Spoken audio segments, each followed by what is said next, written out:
안녕하세요, 여러분. 오늘은 현대 물리학의 판도를 바꾼 알베르트 아인슈타인의 특수상대성 이론과 일반상대성 이론을 다뤄보겠습니다. 이 이론들은 우주, 시간, 공간의 비밀을 푸는 열쇠입니다. 아인슈타인의 놀라운 세계로 함께 들어가 보겠습니다. 먼저 알베르트 아인슈타인이 어떤 인물인지 알아보겠습니다. 그는 1879년 독일에서 태어난 천재 과학자입니다. 어린 시절부터 호기심이 많았어요. 5살 때 아버지가 준 나침반을 보고 보이지 않는 힘이 바늘을 움직인다는 사실에 매료되었죠. 이 호기심이 그를 위대한 과학자로 이끌었습니다. 아인슈타인은 시간과 공간이 우리가 생각하는 것과 다르다고 주장했으며 이 아이디어가 특수상대성 이론과 일반상대성 이론의 기초가 되었습니다. 특수상대성 이론부터 알아보도록 하겠습니다. 이 이론은 빛과 움직임에 관한 이야기입니다. 빛은 매우 빠릅니다. 1초에 약 30만 킬로미터를 이동하죠. 이는 자동차나 비행기보다 훨씬 빠른 속도입니다. 아인슈타인은 빛의 속도가 항상 일정하다고 밝혔어요. 예를 들어 내가 자전거를 타면서 손전등을 켜든 여러분이 초고속 우주선을 타고 손전등을 켜든 빛의 속도는 언제나 동일합니다. 이 점이 특수상대성 이론의 핵심입니다. 왜 이게 중요할까요? 빛의 속도가 일정하다는 것은 시간과 공간이 고정되어 있지 않다는 뜻입니다. 예를 들어 내가 빠르게 달리는 기차 안에 있다고 해볼게요. 기차 밖에서 여러분이 나를 보면 내가 빠르게 움직이는 것처럼 보입니다. 하지만 나에게 기차 안은 평범한 공간일 뿐이죠. 이처럼 움직이는 사람에 따라 시간과 공간이 다르게 느껴질 수 있습니다.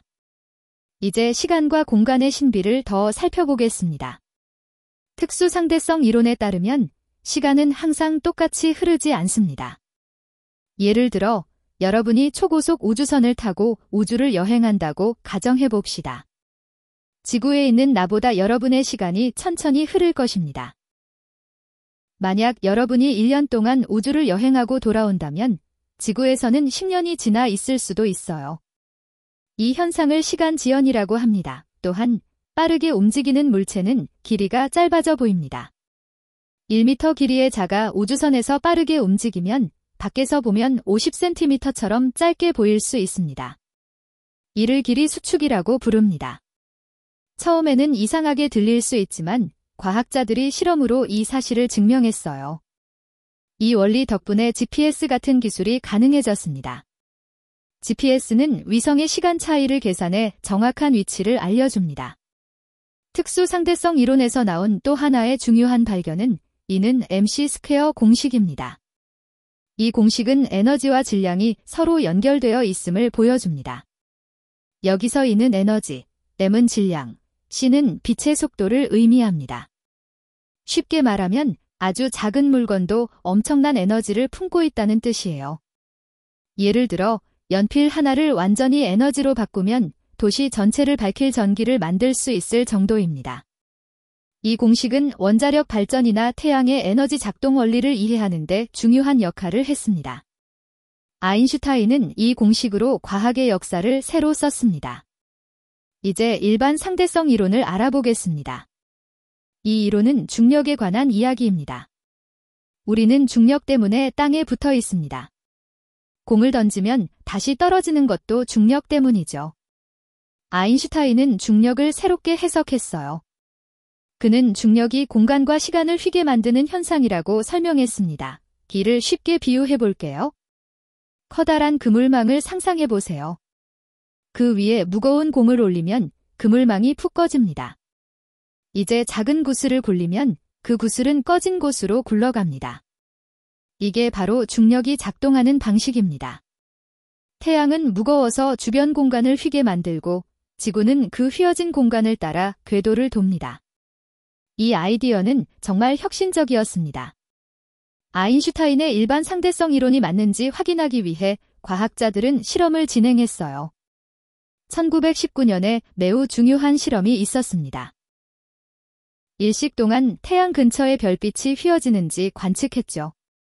태양이 공간을 휘게 하면 별빛이 직선으로 오지 않고 살짝 구부러져 보일 것입니다. 과학자들이 사진을 찍어보니 실제로 별빛이 휘어졌어요. 이로써 아인슈타인의 이론이 맞다는 것이 증명되었습니다. 이 사건은 전 세계 신문에 실렸고 아인슈타인은 단숨에 유명인사가 되었습니다. 이 이론들이 우리 삶에 어떻게 쓰이는지 알아보겠습니다. 먼저 GPS를 생각해보세요. 내비게이션을 켜면 위성에서 신호를 받아 길을 찾아줍니다. 그런데 위성은 지구에서 멀리 떨어져 있어서 중력도 약해요. 또 위성은 빠르게 움직입니다. 이 때문에 위성의 시간이 지구의 시간보다 미세하게 빠르게 흐릅니다. 아인슈타인의 이론을 이용해 이 시간 차이를 보정하지 않으면 GPS가 정확히 작동하지 않죠. 또한 일반 상대성 이론은 블랙홀을 이해하는 데 큰 역할을 했습니다. 블랙홀은 중력이 너무 세서 빛조차 빠져나올 수 없는 곳입니다. 영화 인터스텔라의 블랙홀 장면이나 시간 지연 묘사도 아인슈타인의 이론에서 영감을 받은 것입니다. 심지어 우주의 시작인 빅뱅 이론도 이 이론으로 더 잘 설명할 수 있었습니다. 아인슈타인은 우주 탐사의 길을 열어준 셈입니다. 아인슈타인은 단순한 과학자가 아니었습니다. 그는 평범한 특허청 직원으로 일하면서도 세상을 바꾼 아이디어를 떠올렸죠. 그의 비결은 끝없는 호기심과 끈기였습니다. 궁금한 점이 있으면 끝까지 파고들었고 실패를 두려워하지 않았어요. 그는 평화를 사랑했으며 과학이 인류를 행복하게 만들기를 바랐습니다. 그의 삶은 호기심과 용기가 얼마나 중요한지 보여줍니다. 오늘 우리는 아인슈타인의 특수 상대성 이론과 일반 상대성 이론을 간단히 살펴봤습니다. 시간과 공간, 중력의 비밀, 그리고 이 이론들이 GPS와 블랙홀 연구에 어떻게 쓰이는지 알아봤죠. 여러분은 어떤 부분이 가장 흥미로웠나요? 시간 지연, 블랙홀, 아니면 이는 MC 스퀘어 공식인지 댓글로 공유해주세요. 이 영상이 유익했다면 좋아요와 구독 부탁드립니다. 다음 영상에서 또 만나요. 감사합니다.